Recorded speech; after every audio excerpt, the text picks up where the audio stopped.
La question de la réconciliation nationale crée toujours et encore des débats au sein du microcosme politique. L'article 168 de la nouvelle constitution de la 4e République stipule que dans le cadre du processus de réconciliation nationale, il est institué un conseil du Fampiévanana Malagasy dont la composition, les attributions et les modalités de fonctionnement sont déterminées par la loi. Dans cette optique, une réunion entre les Rayamandjin-Nzour et les membres de la commission Réconciliation et Amnistie et la commission juridique du Conseil supérieur de la transition a eu lieu au palais de Verre d'Anous ce matin. Selon Honoré Rakoutmanen, membre du Rayamandjin-Nzour, il s'agit maintenant de procéder à une vraie réconciliation nationale. Quand on parle de réconciliation nationale, forcément, on doit parler d'amnistie. Parce qu'il y a des gens qui ont été condamnés et puis le comité du Fampiévanana Malagasy prévu par l'article 168 de la Constitution, peut-être on pourra dire comme une commission de conciliation nationale, mais le nom, c'est-à-dire juridique, le nom légal, c'est comité du Fampiévanana Malagasy, aura une mission très importante, une mission délicate, une mission noble, parce que sans réconciliation nationale, il ne saurait jamais y avoir de paix sociale durable, de paix politique durable. Parce qu'on va se précipiter peut-être pour la mise en place des institutions de la 4e République ou des organes d'État ou des organes décentralisés de la 4e République. Bon, si on va se précipiter, on va les mettre en place. Mais s'il n'y a pas de réconciliation nationale, d'ici 1 an, d'ici 2 ans, même d'ici 3 ans, il y aura encore une nouvelle crise. Alors dans ce cas-là, il faudrait extirper vraiment ce qui a causé la crise et puis essayer de penser vraiment les plaies parce que il est essentiel alors non seulement ceux qui ont commis des fautes, ceux qui ont fauté doivent avouer ce qu'ils ont commis pour qu'il y ait pardon d'une part. D'autre part, tous ceux qui ont subi du préjudice doivent être indemnisés. Tous ceux qui ont injustement perdu la carrière, alors à ce moment-là, ils doivent également être reclassés et puis il doit y avoir également en quelque sorte et éventuellement un rappel si l'on veut dans la mesure du possible. Toujours selon les Rayamandjin-Nzour, le blocage dans la mise en marche du processus ne se situe pas dans le choix de la personne qui devra diriger cette comité de réconciliation, mais c'est surtout l'élaboration du texte juridique y afférent qui tarde à se faire.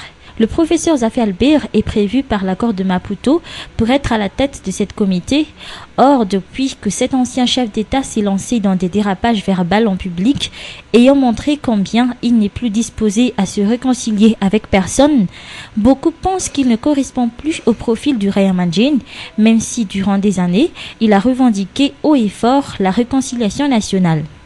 Par ailleurs, la nouvelle feuille de route proposée par la communauté internationale par le truchement de la SADC la semaine dernière précise également, en son article 19, que le processus de réconciliation nationale dirigé par le Fampiévanana Malagasy et facilité par la communauté internationale devra être mené afin de soigner et commencer à guérir les blessures individuelles et collectives du passé et établir de saines fondations pour l'avenir de la Grande Île.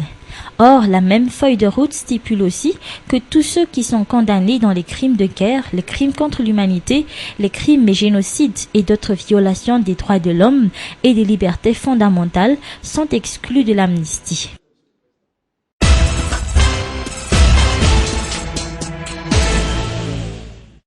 Le verdict du tribunal relatif au procès inculpant Fetsan Rakutu Andjianijin, Stanislas Rakoutmandimbi et le pasteur Edouard Tsarame sera prononcé demain vers 8h. C'est ce qui a été décidé ce jour lors du procès qui s'est tenu au tribunal d'Anoussi. Vers 9h du matin, les 3 inculpés étaient arrivés sur les lieux. Le procès a duré 3 tours d'horloge. Selon les explications du maître Ancha Razafmanatsu, avocat de la défense, le tribunal a refusé la projection de la bande de vidéo diffusée sur une chaîne privée de la capitale relatant les infractions que ces 3 personnes inculpées ont perpétrées le 10 novembre 2010 et dont la gendarmerie nationale avait usé comme support et fondement de sa décision. Maître Ancha Razafmanatsu avait également avancé le principe comme quoi le silence de l'administration en ce qui concerne l'octroi d'autorisation de tenir des réunions sur des places publiques signifie acceptation. Après plusieurs heures d'attente, le procès a quand même eu lieu. Comme nous avons entendu tout à l'heure, nous avons demandé d'abord la projection du film qui est la base des inculpations des 3 accusés. Pourquoi justement, dans le PV de la gendarmerie, il a été bien mentionné que la procédure a été déclenchée suite à la réquisition du film diffusé par la station MATV. Donc nous avons sollicité la projection de ce film, mais le juge, le président du tribunal, a refusé cette projection, bien qu'il est de jurisprudence actuellement qu'une projection se fasse dans le tribunal, même à titre d'information, comme c'était le cas lors du procès du 7 février. Donc nous savons pertinemment que les inculpations qui sont portées contre les 3 personnes ne sont pas fondées. Donc nous avons démontré tout à l'heure les 3 inculpations, qu'il n'y a pas de preuves à l'occasion d'être prévenus. Et justement, nous avons attiré l'attention du tribunal sur le fait qu'il n'y a pas de partie civile qui s'est constituée soit devant le parquet, soit devant le tribunal, soit qui a été entendue lors des enquêtes à la gendarmerie. Donc pour nous, c'est une procédure, c'est un procès politique et nous espérons que nous aurons quelque chose de la. Outre cela, l'avocat de la défense avait demandé également la liberté provisoire pour la 6e fois, mais ce fut une demande rejetée par la justice. Par la même occasion, elle a réitéré la requête demandant l'annulation des chefs d'inculpation à l'encontre de ses clients et demande également à la Cour de les innocenter. On attend alors jusqu'à demain la décision finale du tribunal concernant cette affaire, rappelant que le procès inculpant Fetsan Rakoutanjianijin, Zafla Stanislas Rakutmandimbi et le pasteur Edouard Tsarame a été renvoyé 2 fois. Ils ont été placés sous mandat de dépôt dans la soirée du 11 novembre dernier en attendant leur procès et le verdict du tribunal.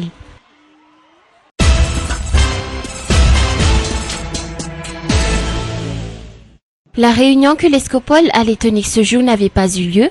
L'arrivée et la présence de Cyril Rassambzaf sur les lieux de réunion ont engendré des embrouilles de la part des autres politiciens au sein de cet espace lorsque les membres allaient mettre au point les règlements internes de cet espace. Outre cela, l'Escopol a également pu discuter de la recherche de solutions à la crise actuelle pour marquer sa participation aux affaires de la nation. Au tout début de la discussion, l'ambiance était plutôt calme. Elle a chamboulé dès que les membres ont mis sur le tapis la question relative aux dispositions internes de l'Escopol. Ainsi, les points de vue ont commencé à se partager. Après un tour d'horloge, les mêmes situations que ce qui s'était passé le 20 décembre dernier a eu lieu. Cyril Rassambzaf ainsi que ses partisans étaient sortis de la salle et ont confirmé que des injustices ainsi que des exclusions se faisaient sentir. L'Escopol Convention, dirigée par Alain Ndiamse, a également commencé à élever la voix. Dès le début de la discussion, les participants ont commencé à se demander s'il s'agissait d'une réunion de l'Escopol ou de l'Exopol.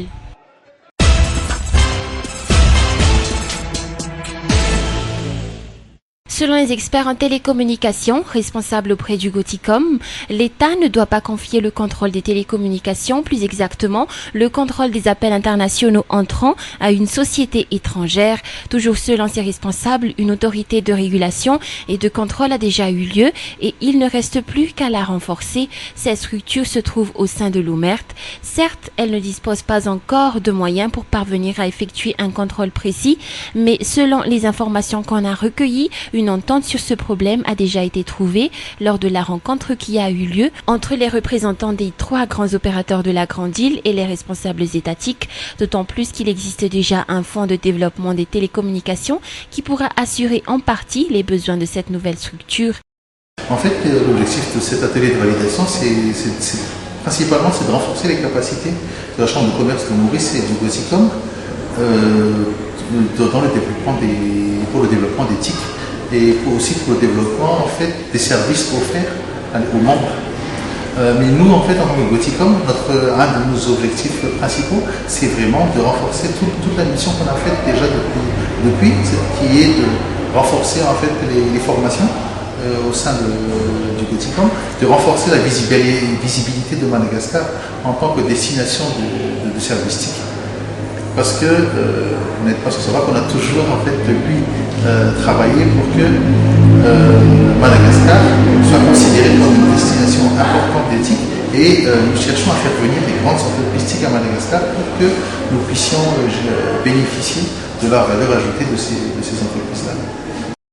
Madagascar a encore tant à faire pour parvenir à améliorer le secteur des nouvelles technologies de l'information et des télécommunications, rappelant qu'un des problèmes typiques des autres pays de l'océan Indien comme Maurice en matière de télécommunications est le manque de ressources humaines. Pour la grande île, elle a besoin d'environ 1000 ingénieurs par an pour assurer ce secteur alors que Madagascar ne dispose que de 2400 étudiants sortants, techniciens et ingénieurs confondus tous les ans sur les 50 000 étudiants effectuant leurs études supérieures.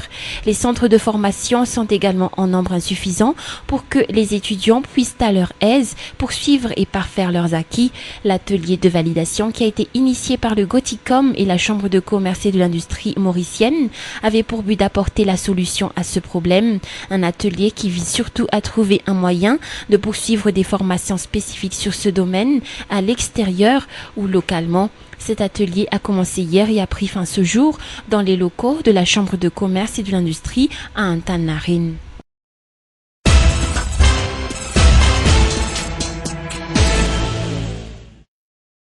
Une suspension de 3 semaines a été décidée par les responsables de la coopérative Meeting du Malagasy afin d'améliorer les organisations au sein de cet organisme chargé de gérer les agences Tenamour.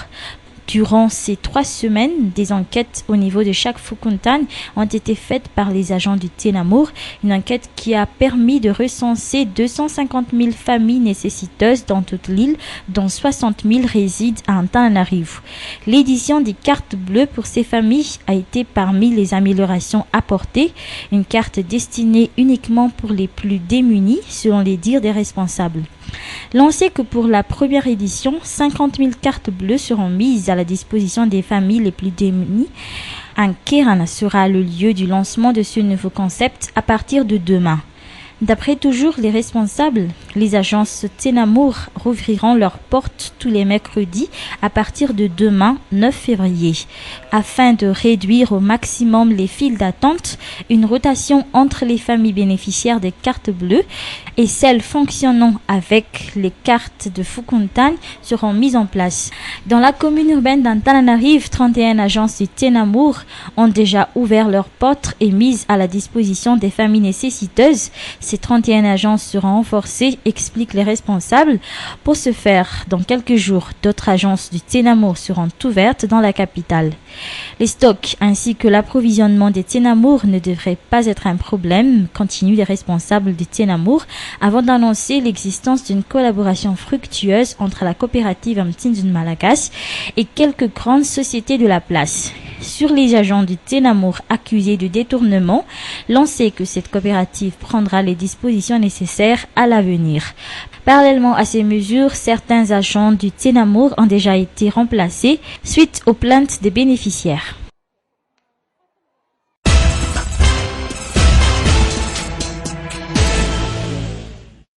Le ministère du Commerce exige actuellement des grossistes une déclaration de stock de riz, une mesure déjà annoncée la semaine dernière pour éviter toute rétention de stock sur le marché local. Depuis vendredi dernier, des agents du ministère effectuent des descentes chez les grossistes suspectés de faire cette mauvaise pratique suite aux plaintes des détaillants et des consommateurs. Toujours dans le cadre de recherche de solutions à la flambée du prix de cet aliment de base, comme la décision de l'État d'importer directement du riz, le ministre du Commerce Freddy Mazouas a déclaré qu'un important stock de riz devra arriver à Thomas dans une dizaine de jours tout au plus. À part le riz, la flambée du prix du kilo de sucre devient également lourde pour des consommateurs. Toujours selon le ministre du Commerce, ils auraient procédé à une sorte de réquisition chez une société productrice locale, la Sukokoma à Mbilbé, afin d'approvisionner le marché local. Pour le ministère du Commerce, il s'agit de favoriser le partenariat de l'État avec les opérateurs locaux. Ainsi, contrairement à de fausses idées qui se répandent, l'État malagasy ne cesse de déployer tous les efforts pour alléger les difficultés vécues au quotidien par la plupart des ménages.